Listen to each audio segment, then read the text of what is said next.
really concerned about saving lives. Unfortunately, first responders didn't get a chance to save this teenager. Police say Rodrigo Mayan overdosed, then his body was left in an abandoned home. It's better to contact medical personnel and get help rather than to try to, conceal something or cover something up. A teenager is charged with concealing a death in connection to Mayan's OD. Don't hesitate to call 911. If the teen had just called for help, he would have been protected under state law. In Georgia, the law says that no one can be prosecuted for possession of any drug or drug-related object when they're calling on behalf of themselves or someone else that they believe needs legitimate medical attention or that they believe is suffering from an overdose. It's called the 911 Medical Amnesty Law. Sergeant Jennifer Richter says she's applied the law out in the streets. I've administered Narcan a couple of times in my career as a police officer. I've never arrested the victim or anyone, the person that called, anything else like that. Speaking of Narcan, you can get it for free.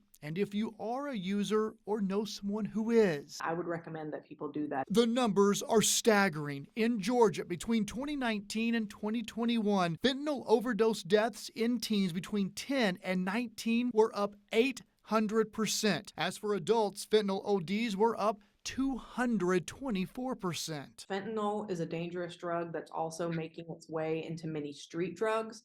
That sometimes users don't realize just the smallest amount even can be fatal. And those seconds of having that Narcan on hand can mean the difference between life and death.